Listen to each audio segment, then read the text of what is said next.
Fala pessoal, tudo bem? Hoje a gente está aqui para falar um tema que pode parecer um pouquinho complicado, mas que não é só por causa disso que ele vai ser menos importante.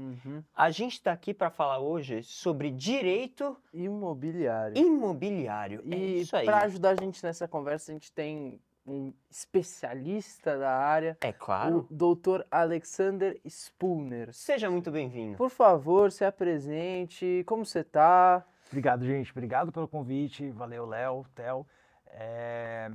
Léo não, é Luca. Luca. Eu Tudo sou certo, ruim tudo de certo. nome, cara. Tudo certo, Fica tudo tranquilo, certo. cara. Mas uma honra estar aqui com vocês. Obrigado pela oportunidade de disseminar aí um pouco da advocacia, do direito imobiliário, do que é o nosso dia a dia, né? O que acontece no fórum, no escritório, nos cartórios. É isso. Vai Vamos ser fazer todo mundo bem legal. entender isso aí, E hoje né? a Com gente vai certeza. discutir isso. Mas antes, eu tenho uma pergunta que a gente ia fazer antes nos bastidores, mas a gente decidiu fazer agora, porque eu acho que é uma pergunta que muita gente aí também quer saber e não sabe a resposta. É mesmo. Cara, quando a gente te apresentou, a gente chamou de Doutor Doutor. Alexander Spooner. E eu e o Theo, a gente tava conversando Aí aqui você- antes e falando, Pô. ué, não porque é doutor, mas sabe, a gente chama advogado de doutor, a gente chama médico de doutor, mas às vezes alguém que fez É. doutorado em alguma coisa também é doutor. Então, o que Porque que é se- doutor? Quem que eu chamo doutor? Se não, se você tem numa mesa um advogado, um médico e uma pessoa que tem doutorado jantando junto, você chama doutor, vão os três virar. É, Como é e que aí, funciona isso? E às vezes nem o cara que tem doutorado é chamado de doutor, né? Então, É exato. só um E aí, advogado o que e tá certo, médico, o que tá juiz errado? máximo ali. Cara, esse negócio do doutor, ele vem lá de antigamente, né? Que eram profissões, a medicina e a advocacia eram profissões com prestígio e eles começavam a com o tratamento do doutor. E isso foi até os dias de hoje, né? E eu, inclusive, estava, antes de vir aqui, eu estava com uma colega advogada e a gente foi encontrar um outro advogado. E aí, Três doutores. 3 doutores. Aí, no começo ali, quando a gente encontrou com outro advogado, olá, doutor, boa tarde, não sei o quê. Não precisa chamar de doutor, fica à vontade. Aqui a gente está num ambiente tranquilo e tal. E eu falei, aí eu comecei a pensar, né, assim, é um formalismo, né, excessivo, assim, e a gente se depara com muitos colegas, advogados, juízes e tudo mais, que hoje já vem, assim, mesmo no dia a dia da profissão, falando, olha, não precisa, pode ficar tranquilo, né? Nossa, Somos se tem uma colegas. coisa que eu e- concordo é isso, cara. Não é? É mesmo. Uma coisa que Eu me, também. Eu acho que chato. me, não sei qual que é a palavra, eu ia falar irrita, mas irrita não é a palavra Não, certa, que me mas sim, incomoda é, um pouco.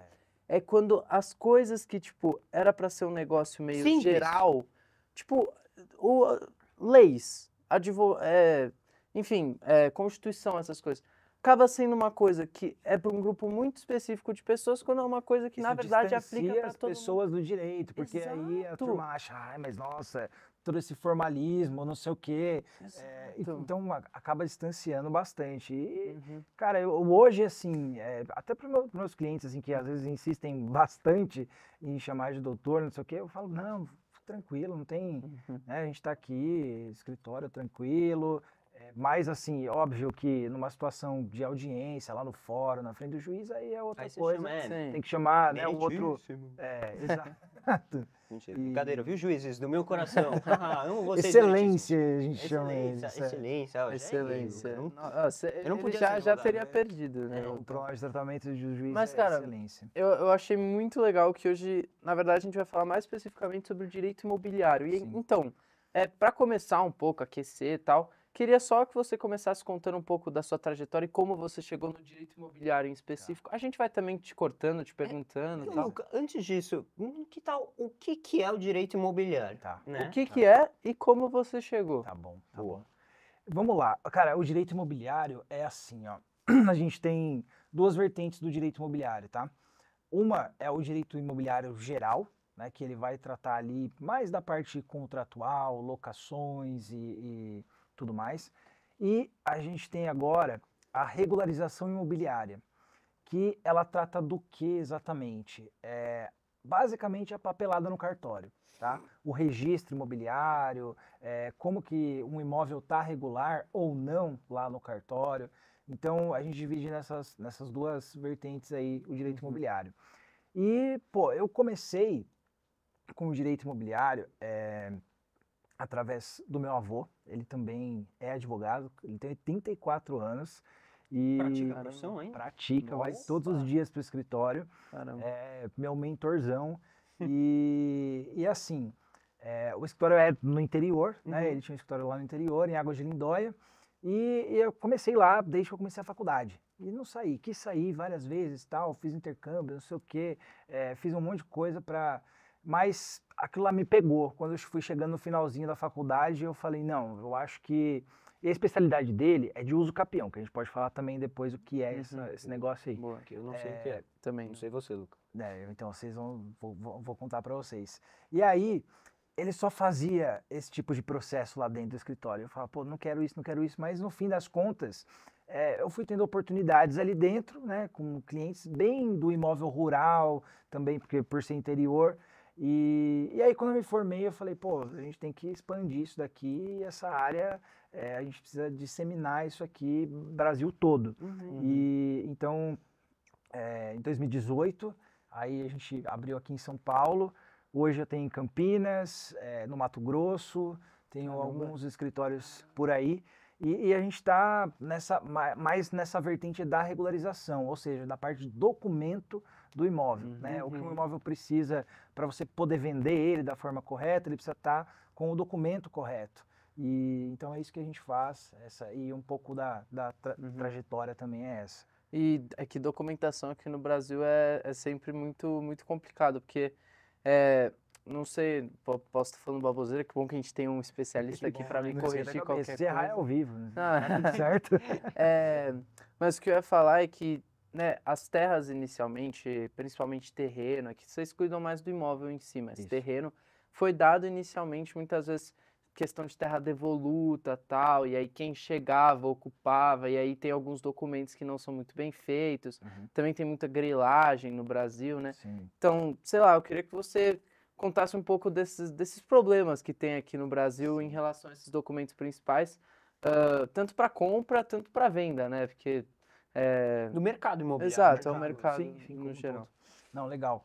Cara, assim, a documentação do imóvel hoje, ela vem de um histórico lá das Sesmarias, vocês já devem ter estudado isso, né, em história, Sesmarias, capitanias hereditárias e tal, e isso veio mudando um pouco a lei de lá para cá, até que a gente chegou numa primeira documentação de um imóvel que a gente chamava de transcrição. Esse era o documento até 1970, 76, se eu não me engano, era esse o documento que tinha lá no cartório, né? Que de todo o imóvel. Antes disso, uma informação legal, os registros eram na igreja. Caraca. Então tem muita coisa antiga, assim, lá de 1800 e pouco, que era tudo feito na igreja, chamava registro do vigário. Caramba. Então não era coisa boa, né? Então, aí passou, quando abriu os cartórios e tal, passou para transcrição. E essas transcrições eram documentos assim, imagina, era imóveis, né, terrenos gigantes, fazendas e tal. E aí eles descreviam um imóvel, ele começa nesse copo, termina na ponta da mesa ali onde está o microfone, não sei o quê, e era descrição bem precária. Então, assim, os caras não sabiam aonde começava, aonde terminava esse imóvel, né? Aí chegava, por exemplo, o Luca queria comprar um pedaço ali, eu ia lá, vendia para você, aí falava que ele comprou onde começava esse carro vermelho e terminava onde é o carro da Fórmula 1, não sei o quê, e então era um negócio assim que você não sabia, né? Imagina ter isso hoje aqui, você não vai saber onde é. Isso ficou até 1976, você falou? 1976. Então até 1975... E ainda tem hoje, tá? Por isso que a gente trabalha nessa área, porque justamente a parte da regularização é a gente suprir esses defeitos, né, de descrição, de não saber onde está, porque assim, aqui a gente está em São Paulo, né? Mas mesmo em São Paulo tem terrenos muito assim grandes e que eles estão descritos de forma precária. É que hoje já tem muro um do lado do outro. Então, assim, Sim. você já está lá há 50 anos, a pessoa já sabe ali, ninguém vai invadir. Mas você imagina, sei lá, no Mato Grosso, no Pará, onde são terras, fazendas gigantescas. Então, assim, aí lá não tem como você saber onde é, onde não é. Entendeu? E aí gera muito problema, porque é um falando que esse aqui é meu pedaço, esse aqui é meu pedaço, e aí vem duas pessoas, vão brigar, às vezes assim, tem invasão e tal. Então, acontece muito problema nesse sentido, muito problema. E para ajudar ainda, a gente ainda tem a questão de grilagem, né? Que o que é a grilagem de terras? Importante. Isso é... Cara, eu antigamente eu ouvia, não, esse cara é grileiro, não fazia ideia o que é isso. É Eu importante imaginava, porque tem muita gente que não sabe. eu imaginava um grilo, né, cantando. Eu não sei, pô. Mas você sabe que Talvez. o termo grilagem veio por causa de grilos, né? É, É mesmo? Que tipo, eles colocavam grilo em cima dos documentos para eles parecerem mais Aí, ó. antigos. aí, ó. Sério mesmo, Luca? É mesmo. Falando sério. É Isso, verdade, isso- eu já tinha ouvido eu falar não isso, eu tô, não lembrava não tô disso inventando agora, na minha cabeça. mas eu já cara. ouvi falar disso mesmo. Mas explica aí o que é grilagem, eu só queria falar aquilo. Não, então, Curiosidade. a grilagem. Não, mas é legal isso daí. Essa informação ela é relevante e se buscar no Google é isso mesmo. Uhum. A grilagem, cara, é você dizer que um terreno é seu, mas não é. Entendeu? Tá, uma malandragem. Então, Boa e velha malandragem. É a boa e velha malandragem. Tá. Aqui, você não tem muito como fazer isso hoje, numa cidade grande e tal. Que é tudo bem Mas que é tudo delimitadinho. bem delimitado. Mas fora daqui, você vê esse monte de loteamento, fazendas gigantescas e tal. O cara chega, quero comprar um hectares e terreno. hectares. assim, né? Exato. Então ele fala, não, isso aqui é meu, eu tenho posse, faz 20 anos que eu tô aqui, pode comprar. E os caras vão e pagam, entendeu? Vão e pagam. E aí, só qual é o problema disso? Além de estar errado, o cara vender o que não é dele, Tá. gera-se, por exemplo, para você criar um loteamento, tem que ter um projeto urbanístico. Porque você imagina 100 casas num lugar. Gera problema de saneamento básico, como é que Sim. a eletricidade vai chegar lá, enfim, são inúmeras situações. Então não pode, é crime você fazer loteamento irregular, né? E aí o grileiro vai lá, pega, vende vários lotes e se gera um monte de problema. Começa a construção irregular, sem aprovação na prefeitura, sem alvará, um monte de coisa. Então essas coisas vão acontecendo, né? Sim. Mas então é isso, né? A questão da grilagem é mais essa. Cara, eu tinha uma pergunta, porque você falou que você cuida você dentro do seu escritório, você cuida mais parte da regulamentação, né? Regularização, isso. Em relação a, por exemplo, ociosidade de imóveis, isso tem a ver com vocês ou isso tem a ver com outra coisa? Tem. A ociosidade, ela entra assim. Vai entrar no tema da usucapião, tá? Vai entrar nesse. Aí, que é- ó, vamos lá. Cara, você tirou um termo aí que nunca ninguém tinha me falado isso, mas o que me faz fazer conexão é justamente com o usucapião, a ociosidade de um imóvel, né? Ou seja, o fato dele não ter uso, Sim. o fato de uma pessoa abandonar, é isso. Isso, né? e as pessoas não... Porque assim, a ociosidade é quando aquilo fica parado Sim. e ninguém tá usando, e geralmente eles, tipo, bloqueiam a entrada. Porque também tem a invasão, por exemplo. Tem vários movimentos sociais, né? O mais famoso acho que é o MST. Movimento sem- E, enfim, lá nesse movimento tem essa briga da ociosidade com as pessoas que não têm casa para morar, né? Essa E aí, contradição, né? exato, essa contradição. Essa Então, contradição vem da onde? A gente tem na Constituição Federal, né, que é a nossa lei maior, ali o que tem a previsão? Justamente a função social do imóvel. tô vendo isso em geografia, função social da propriedade. Função Aí, social ó, da Lu. propriedade. Legal, cara, que você está vendo isso, porque Legal. é muito importante no seguinte sentido, a função social, ela diz o seguinte, ou seja, se você é dono de um imóvel que não está cumprindo a função social, você vai ter que sair de lá, entende? Então, por isso que, por exemplo, na parte do rural, né, hoje existe um tamanho mínimo de um sítio, de uma fazenda em determinada região, para que ele seja produtivo. Se ele não for produtivo, se ele não está, se o cara não está cultivando, se ele não tem um gado lá, ela não está cumprindo a função social. o que o órgão faz? Ele vai lá e retira, né? E a mesma coisa para um imóvel urbano. Se você não está usando esse imóvel está se degradando, daqui a pouco ele vai virar baixa, também você tem o risco de ser retirado, desapropriado, uma série de situações. Mas é um processo até chegar à desapropriação. São 5 anos. Tipo, a desapropriação ela é muito rara, inclusive. É assim, ó. Quase nunca acontece. Geralmente ela é a bem do serviço público. O que isso significa? Significa que se o município de São Paulo fala que essa casa aqui onde a gente está, ela precisa ser demolida para a construção de uma ponte, ela vai ser desapropriada. É mesmo? Tá? Ela vai ser desapropriada. E aí, só que o que acontece? O dono dessa casa, ele vai receber uma indenização. Tá. Entendeu? A discussão de tempo que demora é justamente qual o valor dessa indenização. Entendeu?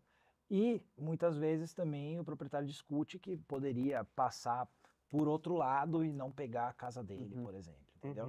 Então isso acaba levando aí todo um tempo, né? E acaba, mas no fim das contas vai ser desapropriado. Tá. É que em São Paulo tem uma questão muito forte com especulação imobiliária. Exato. Porque, tipo, as pessoas compram imóveis que não usam. Até porque, cara, fiquei muito feliz que eu tô usando meus conhecimentos lá de geografia. Meu professor de geografia, ele vai ficar orgulhoso. O professor de geografia vai ficar orgulhoso, vai ficar cara. Muito orgulhoso. Muito bom. Mas que, tipo, tem mais casa do que família sem casa. Tipo, tem mais casa não ocupada do que família sem casa. Ou seja, em teoria... Porque eles falam que, tipo, a questão era construir mais casa, mas não é isso, porque é especulação imobiliária. As pessoas compram o imóvel porque o imóvel está valorizando tanto que o melhor ativo financeiro hoje é você ter um imóvel, porque ele está valorizando muito mais do que qualquer outra coisa que você pode investir. Então, a pessoa que vai comprar o imóvel não é que ela faz por mal, é porque é um investimento que não se compara a nenhum outro, né? E aí, a questão da ociosidade que eu tinha falado é porque tem muito imóvel ocioso que fica ocioso porque as pessoas estão deixando para especulação e aí os moradores ficam sem onde morar. E aí você também faz parte, então, dessa regularização da ociosidade. Sim, sem dúvida. A gente entra em todo esse aspecto no sentido de tanto a lida com o poder público, né? Nesse sentido, e tanto assim, em questões em que a pessoa efetivamente não está cumprindo a função social. E aí, eu vou falar de novo, vai entrar os campeão nessa função social. Entendi. Deixar aí para quando... E, cara, entrando em outra parte do direito imobiliário, eu sempre tive muito essa curiosidade, assim, quais são os primeiros passos, assim, para compra, para locação, documentos necessários, você que sabe, né, muito disso. Para alguém, talvez, que esteja comprando um imóvel pela primeira vez... Ou alugando um imóvel pela primeira vez. Acho que alugando, assim, são jovens, né, vai passar na faculdade, vai para outra cidade, vai precisar alugar. Então é importante saber isso. Por isso mesmo que eu tô precisa lidar com essa papelada toda. Você sabe o que é fiador, por exemplo? Não. Ideia? Não sei. Então, a locação, como é que ela funciona, né? Eu tenho um imóvel aqui e eu não estou morando nele, então eu vou dar a oportunidade para que outra pessoa cumpra a função social desse imóvel, alugando, me pagando em contrapartida um valor de aluguel. E se faz um contrato, né? Existe uma lei específica de locações, que ela prevê inúmeras situações. Então a gente tem, primeiro, que diferenciar a locação residencial, que é para a pessoa morar, e a locação comercial, que é quando você aluga para ter um comércio, ou uma empresa, enfim, uma sala, uma escola, qualquer coisa. Vamos falar da locação residencial, que eu acho que está mais próximo da gente aqui. Ela tem requisitos específicos, assim, cara, e é muito importante quando você aluga que seja... Muita gente quer alugar, não, eu só quero morar aqui por 1 ano, então eu vou fazer um contrato de 1 ano. Mas isso é terrível, tá? Porque a lei prevê benefícios específicos para quando você faz por um prazo de 30 meses, por exemplo. Então, mas eu nunca vou poder desistir se eu fizer por 30 meses? Você pode conversar, né, com a pessoa que está te alugando para redigir cláusulas específicas para que, se você precisar sair antes, etc., tem algumas situações em que você pode sair antes.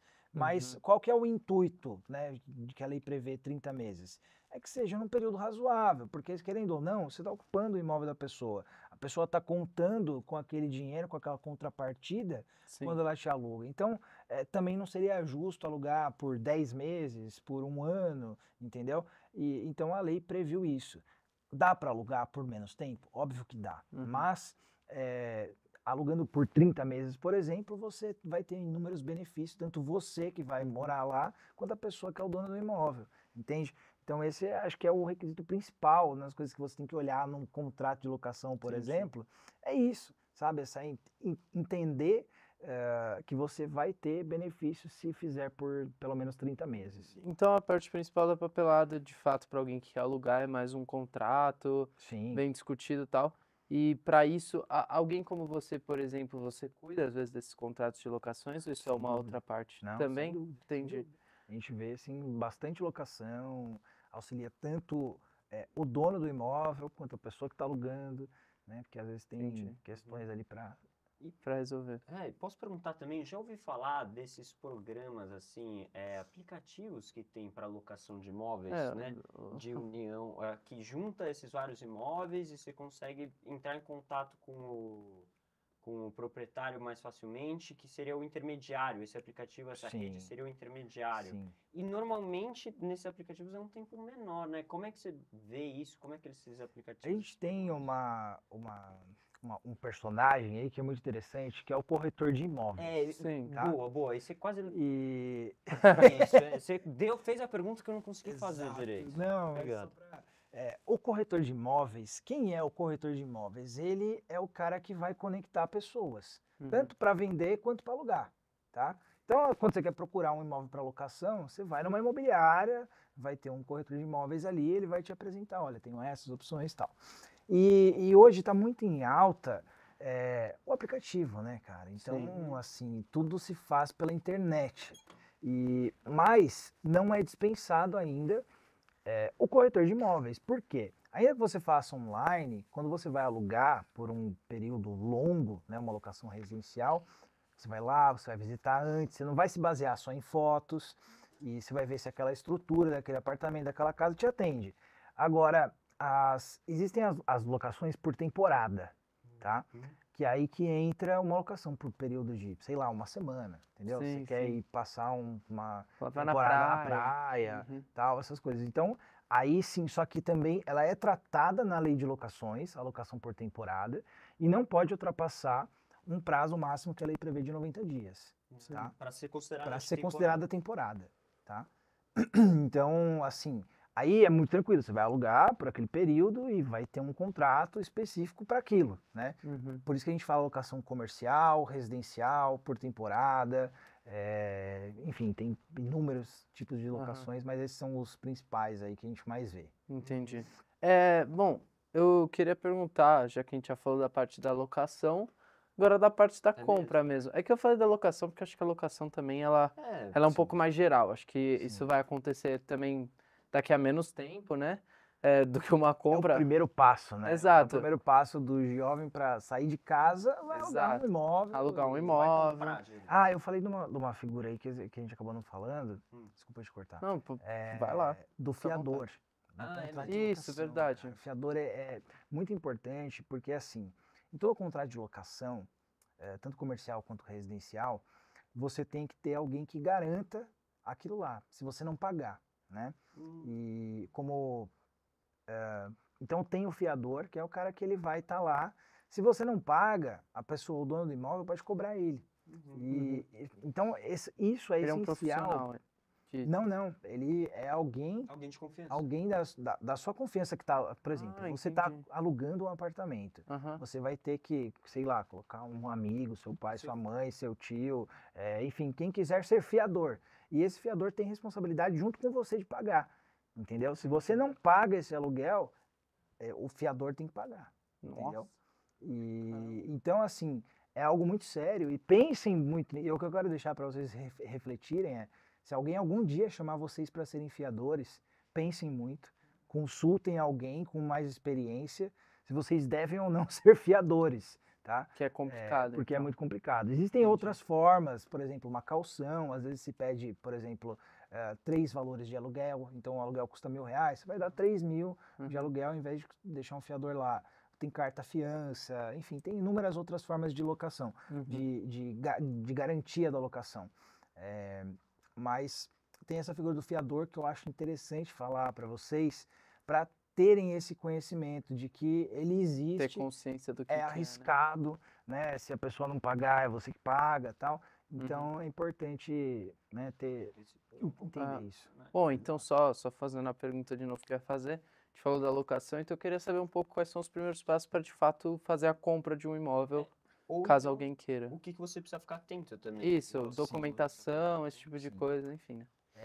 Cara, a atenção, assim, para uma compra de um imóvel é principalmente no documento. Lembra que a gente falou lá que tinha transcrição? Essa transcrição hoje virou matrícula, tá? E que é o documento oficial do imóvel. Entendi. Então, primeira coisa que você tem que ver quando você vai comprar um imóvel, você achou o imóvel que você queria, o corretor ou o dono do imóvel, me mostra a matrícula, tá? Na matrícula vai ter toda a história do imóvel, tudo o que aconteceu com ele. Se ele foi doado, se alguém morreu ali, passou para os herdeiros, se tem uma penhora, se tem alguma coisa, por exemplo, se às vezes o dono desse imóvel tem uma dívida, essa dívida está na matrícula, é um problema, entendeu? É uma forma de transmissão. Então, o primeiro documento que tem que saber quando vai comprar é a matrícula. Gostou do imóvel? Pede para o corretor ou para o dono do imóvel a matrícula. A matrícula ela é muito técnica ou ela é bem tranquila de ler? Não, assim? ela é um documento assim bem técnico, tá? Tá, então precisa de um vai advogado precisar, mesmo, profissional. assim, de alguém que entenda. O corretor muitas vezes ele supre, tá? Mas ele não tem muita técnica jurídica, principalmente se aquele imóvel tiver algum ônus. O que significa ônus? Penhora, alguma dívida, hipoteca, algo nesse sentido. Então ali tem que entrar efetivamente o advogado. Sempre é bom ter o advogado, mas quando tem algum ônus, aí sem dúvida nenhuma tem que ter. Entendi. E na sua carreira de direito, então você já cuidou muito dessas matrículas, assim? E isso dá problema.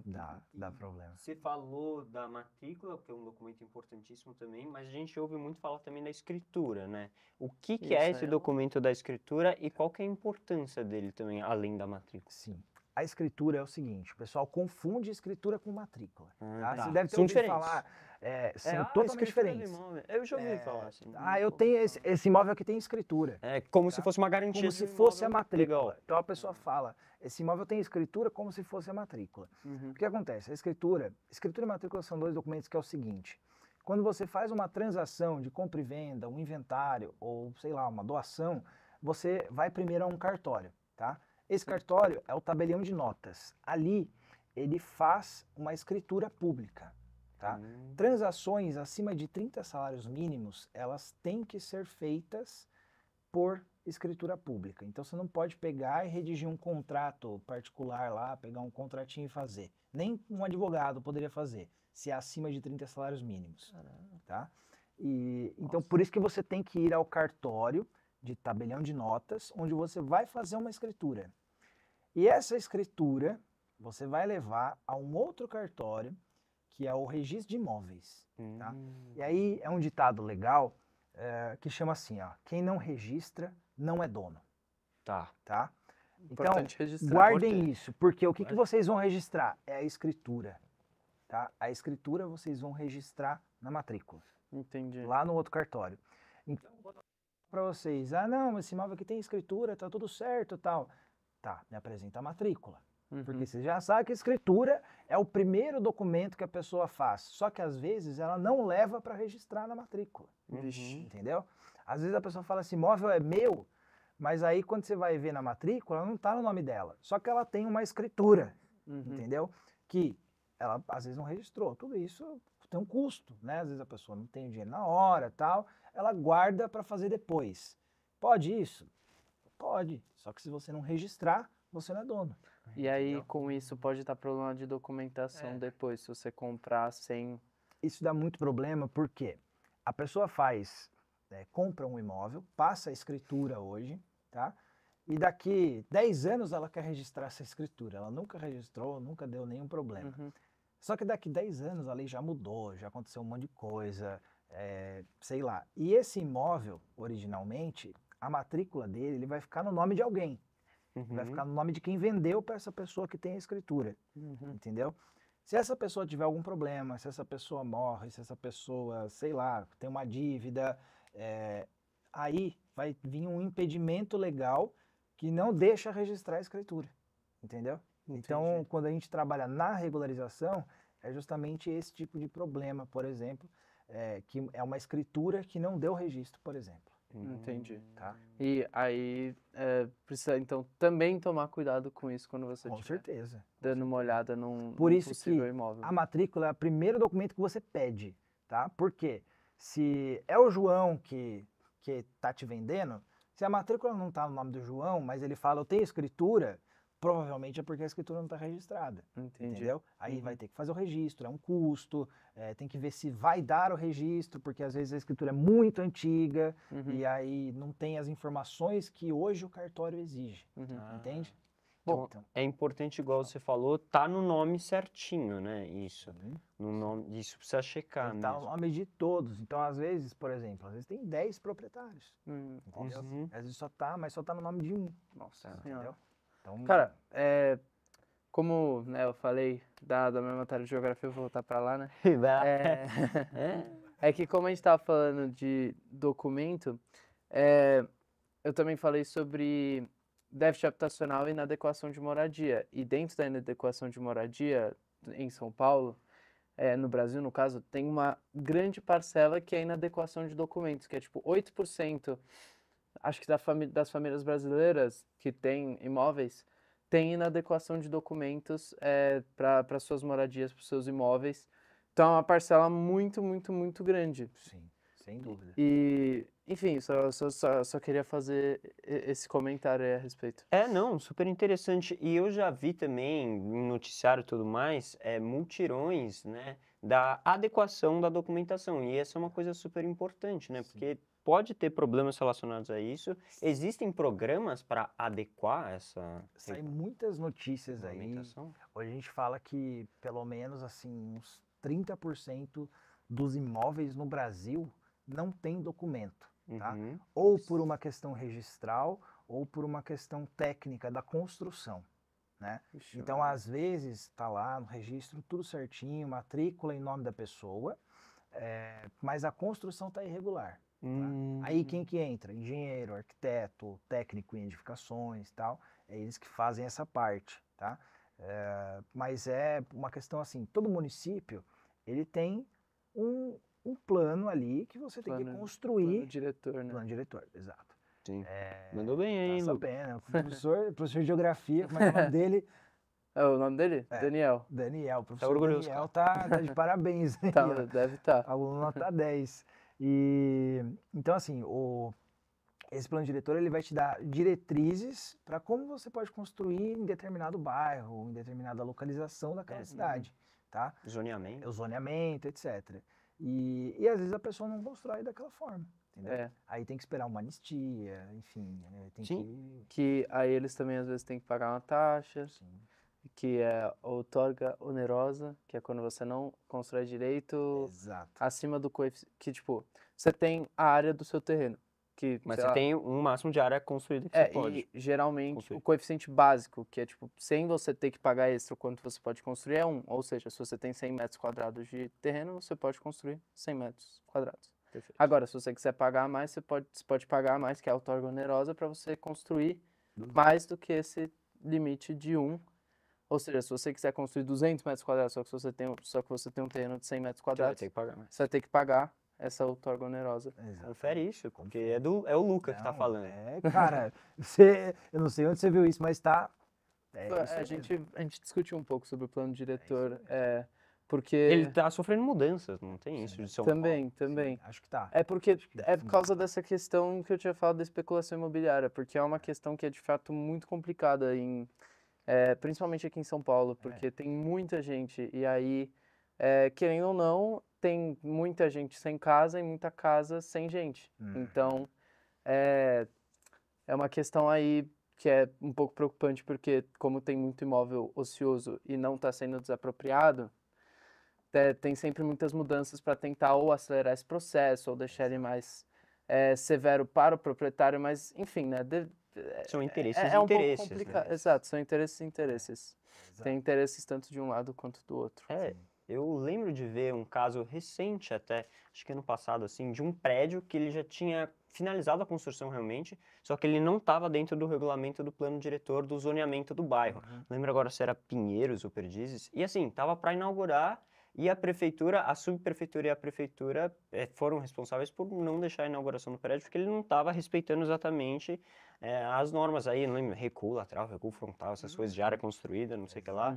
E eu não lembro agora se o prédio estava cogitando ser demolido mesmo por causa disso, né? Então as consequências são sérias. Esse problema de construção é muito grave assim, porque justamente, né, por exemplo, ó, tem um terreno de 100, posso construir 100, tá, só que um prédio não tem 100 metros quadrados de construção, tem muito Exato, mais. tem muito, muito, Né? muito Então mais. você imagina levantar um prédio desse e assim, vira e mexe acontece coisa errada na construção, né, porque por exemplo, quando veio a pandemia, tal, o material de construção subiu, foi lá em cima, tal. Então, aí vai se ajustando essas coisas, tem que se esperar a anistia. E isso que você falou, cara, acontece em inúmeros empreendimentos, entendeu? E não só de prédio em si, mas loteamentos, por exemplo, aqui na região de Cotia, por exemplo, esses lugares assim, cara, de monte, de monte. Então, sempre tem o impacto é muito. Parece que não tem impacto, né? Mas tem. Sim. Tem E bastante. você falou isso da pandemia, né? Como que a pandemia influenciou o mercado imobiliário de um jeito geral? Você já deu essa préviazinha falando que os preços dos materiais de construção subiram. E acho que foi, em geral, os preços dos imóveis, de um jeito geral, né? No geral, Subiram também, né? Sim. Como que a pandemia influenciou? E se a gente ainda vê esses impactos da pandemia hoje Sim. no mercado imobiliário? Cara, o mercado imobiliário, assim, por exemplo, de locações, ele caiu muito, né? Porque muita gente, tem muito escritório, muitos lugares gigantescos que tinham 400 pessoas trabalhando lá no local, que mandaram os caras para casa e aí desalugaram, né? Por que eu vou ficar pagando aluguel? E aí foi voltando tudo ao normal, aí agora se faz híbrido e tal, então você não precisa mais de uma estrutura gigantesca. Então o mercado de locação ele deu uma caída, agora deu uma voltada e tal, mas a construção civil, ela aumentou muito. Entendi. Muito, tá? Inúmeros são os fatores, né?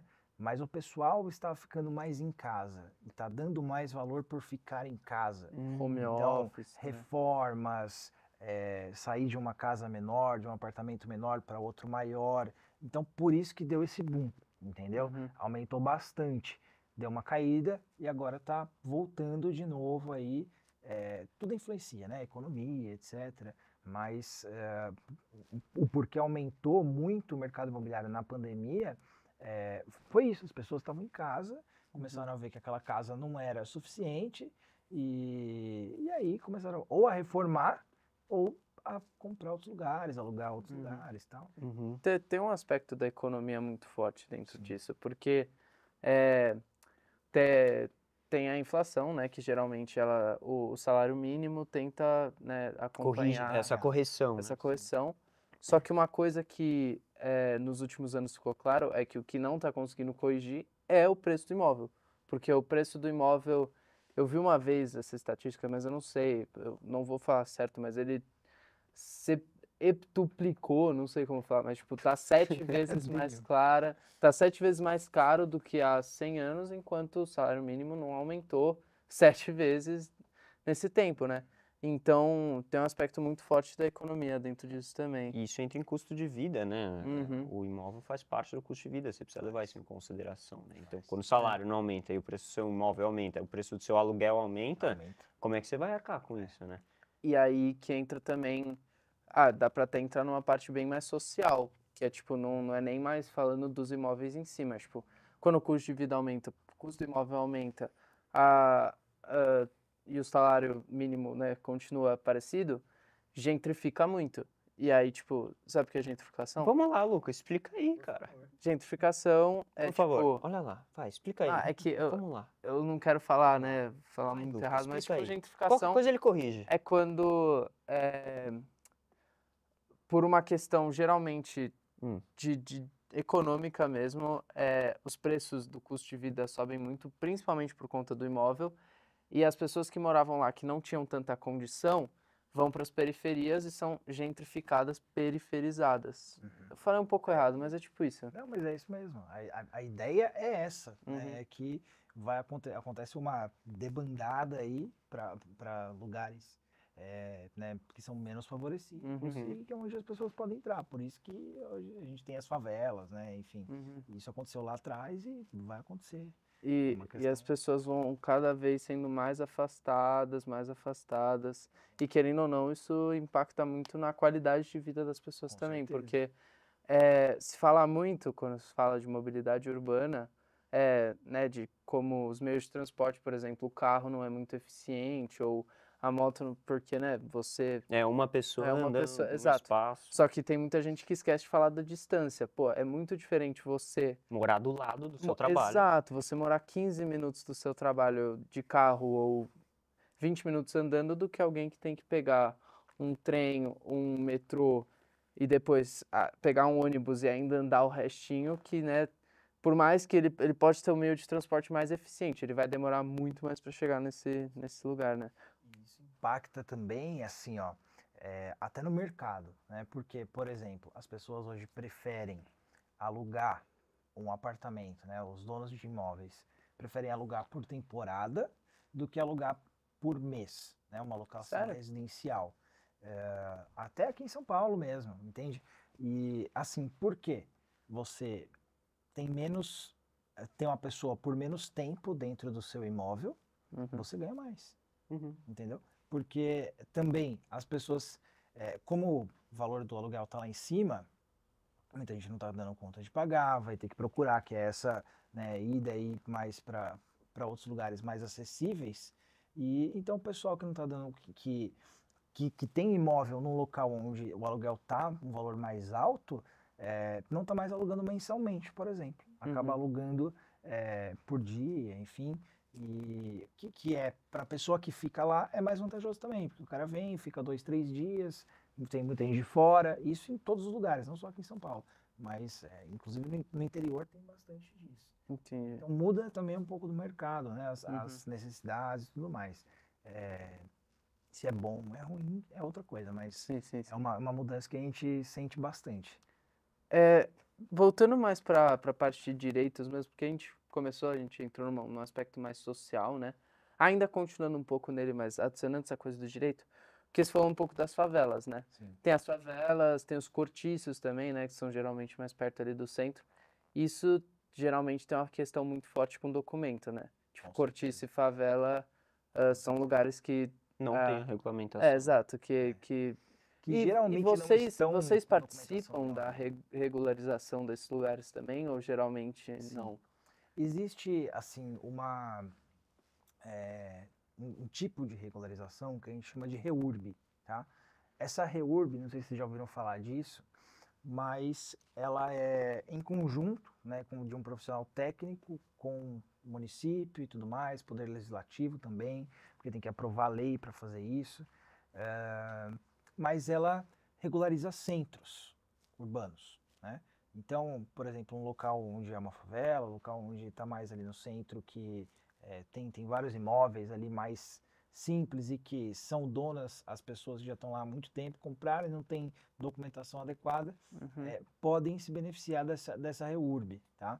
E, então, sim, a gente faz esse tipo de trabalho da REURB, só que ele depende de um núcleo, né? Ou seja, de várias casas participarem e tudo mais, e não são só questões jurídicas, mas também políticas aí para serem aprovadas e ajudar nessa solução. REURB é um programa público? Ou... A REURB, ela é uma lei, tá? Entendi. Ela instituiu uma forma de regularização do imóvel. Entendi.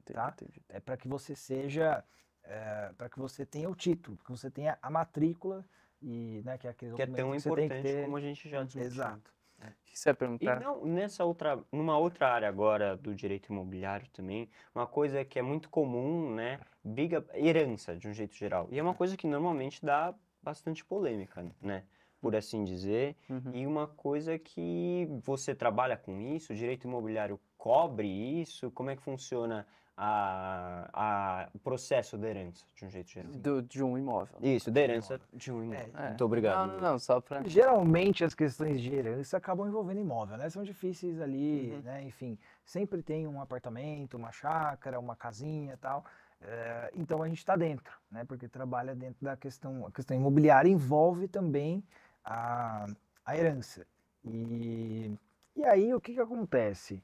É, a gente tem, cara, eu tenho inúmeros casos assim de pessoas que famílias gigantescas que deu tudo certo, sabe? Que eram 40 herdeiros, né? Porque era tudo muito antigo e tal. Então, houve vários falecimentos e aí a gente fez inventários, assim, com 40, 50 pessoas e deu tudo certo. Em contrapartida, tem inventários que às vezes envolve 2, 3 herdeiros, que é maior. Um inferno. Nossa, vida, é uma loucura, cara. É impressionante como a briga ali, as questões familiares, né? E tudo vem à tona, porque eu cuidei do papai, porque eu cuidei da mamãe, porque isso. Mas, gente, isso não envolve, não tem nada a ver, né? O direito é igual para todos. Não importa se você cuidou do seu pai e da sua mãe por 20 anos. Pro direito, não, entende? É claro, né? Muito louvável o que você fez, mas, infelizmente, o direito não vai acolher isso, né? Porque a herança se você tem direito, você tem mais 2 irmãos, é uma parte para cada um e ponto final, né? Não tem quem fica mais, quem fica menos, né? Cara, posso fazer uma pergunta óbvia? Que, tipo, pra mim não é tão óbvia. Pode falar, Que, porque eu tipo acho que pra assim, mim também não vai ser. Às vezes nem pra mim, A herança tem uma questão do direito. Mas também não tem uma questão da própria pessoa que falece, tipo, o que ela boa. deixa, tipo, ela escolhe pra quem ela deixa, porque não tem um A negócio coisa do assim. testamento, não É, é? exato, Ato de mas testamento. isso, eu tinha esquecido o termo, A gente mas vê muito isso daí em séries, né? Filmes. que o é, cara então, deixa o exatamente testamento. por isso, Mas sabe o exatamente que por é, isso. ô Luca? Essa cultura aqui no Brasil a gente não tem do Não testamento, tem. né? Porque, Caramba. assim, as pessoas aqui, não sei se vocês já repararam isso, mas quando você vai falar de morte e tal, você tá querendo que eu morra, não sei o quê. É uma coisa Experimenta que falar pega pro seu mal, pai, né? você vai deixar um testamento pra mim? Pô, ele vai, né? Mas, o que é isso? Que assunto é Alguém esse? Entendeu? interesseiro, né? Exato, parece que a gente tá sendo interesseiro, mas na realidade não é.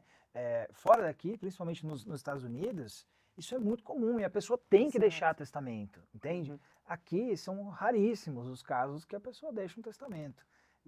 Mas assim, entra sim, tá? Faz parte. A gente chama até de planejamento sucessório. Então, né, a pessoa que quer deixar, já sabe que vai ter uma briga ali entre os filhos, sei lá, ou tem.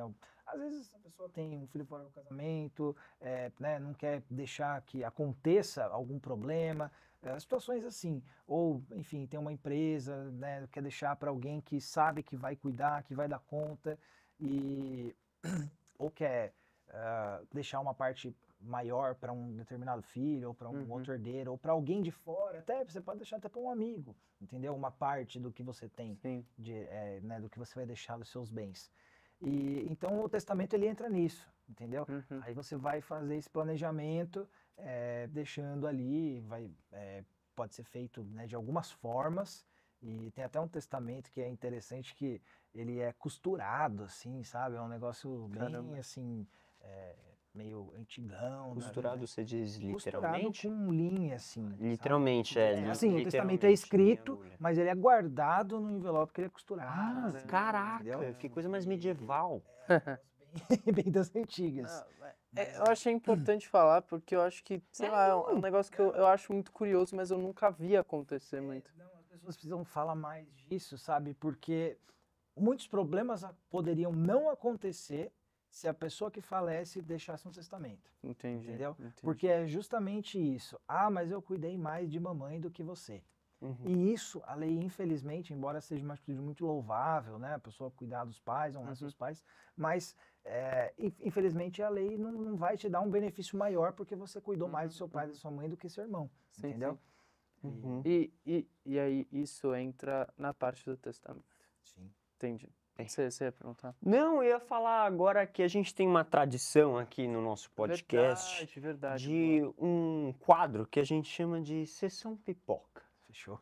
Que a gente pede para o nosso convidado dar sugestões de filmes, séries, Livros. originalmente era filmes e séries, mas livros, podcasts, outros, mídias, cultura, entretenimento, que seja relacionado provavelmente à sua área, ou então que você gosta, acha interessante, acha que é legal recomendar para o pessoal aí. Então, qual a sua sugestão hoje para o nosso Sessão Pipoca? Fechou. Cara, eu não sou a pessoa mais ligada a filmes e séries. E eu, inclusive, só que a minha esposa é.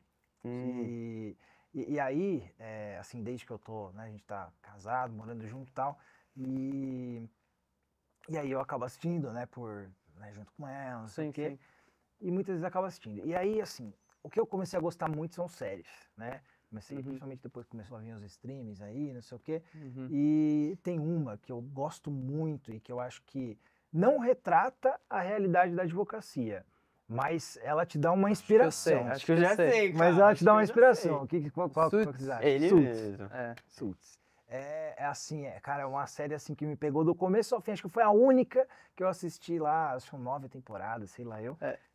Eu comecei a assistir, mas inclusive quando eu perguntei, eu não lembro pra quem foi pra algum outro advogado também sobre Suits e sobre se realmente retratava, também falou isso, que não retrata muito bem a realidade. Não retrata, mas ela é interessante porque ela te inspira como profissional, né, se você já é advogado assistindo, e ela te dá muitos insights assim de negociação, de como lidar com pessoas, porque tem muita coisa que acontece. Pô, você não assinou, você só falou, então é isso aqui que vai acontecer com você. Aconteceu determinada situação e tal.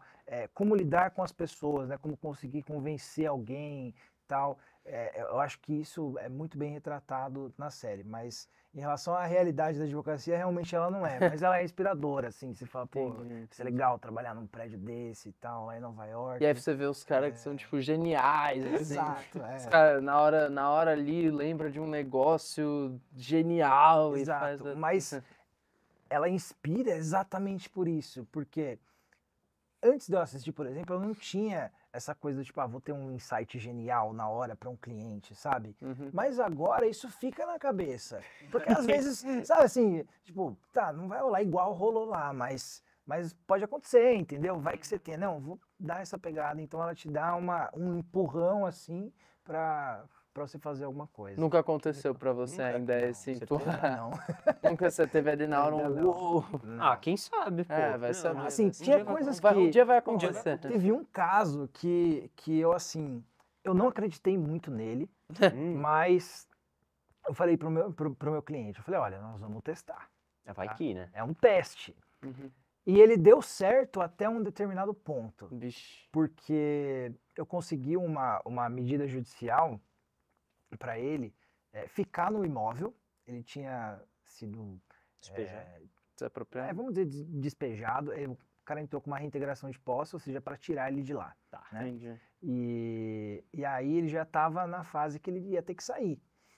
Eu falei, olha, eu tenho essa ideia aqui, é uma tese. E então foi assim um insight assim que eu tive e falei, pode ser que dê certo. E a gente conseguiu que liminarmente, ou seja, uma decisão provisória para que ele ficasse lá. E ele ficou, essa decisão se manteve aí por uns 3 anos.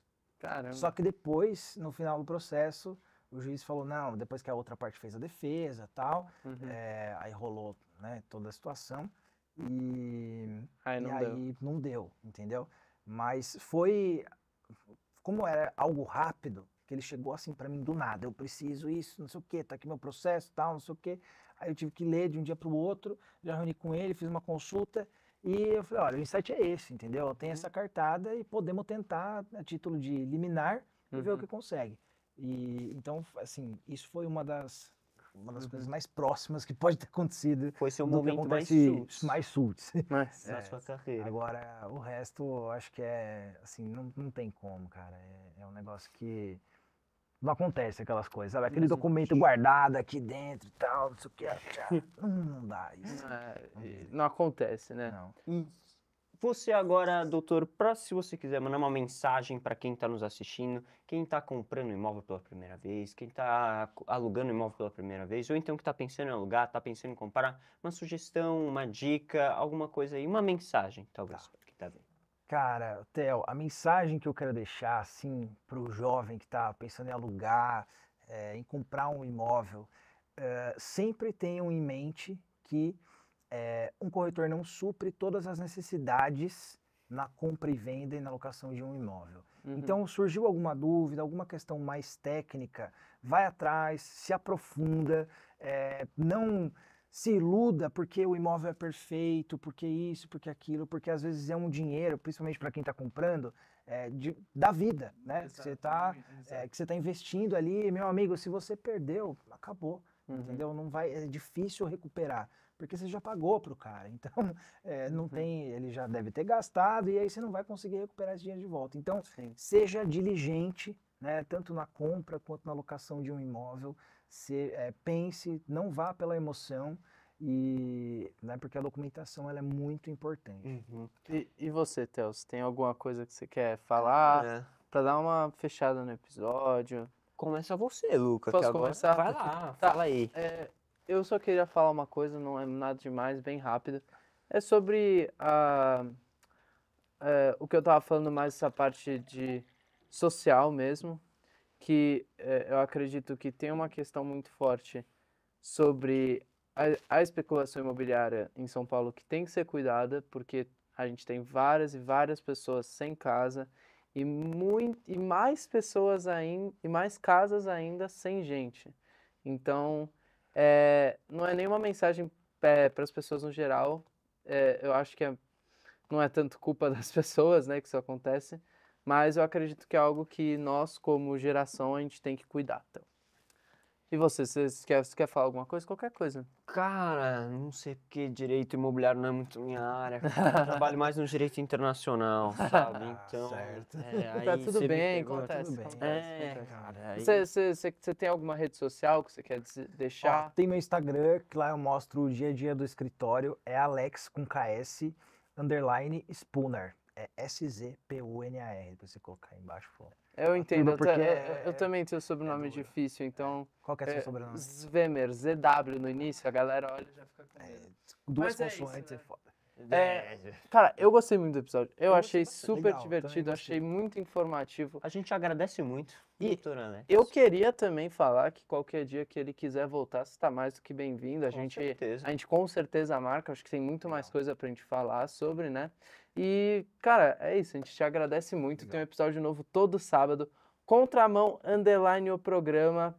Todas as redes sociais. Todas as redes sociais, menos o YouTube, né? Menos o Contramão YouTube. _ o programa real. Real, já ia falar oficial. E se você for alguém que quer vir aqui, se você for alguém que quer dar uma sugestão de tema, se você for alguém que tem uma história legal para contar, manda uma mensagem pra gente, põe nos comentários, fala com seu vizinho, com seu pai, sua mãe, todo mundo. E vem. Manda para todo mundo. O Contramão é um programa que é para todos, todas as idades, todos os tipos de pessoas. Contramão o quê, Luca? André. O programa que te faz pensar. Isso mesmo. Muito obrigado, gente. Até semana que vem.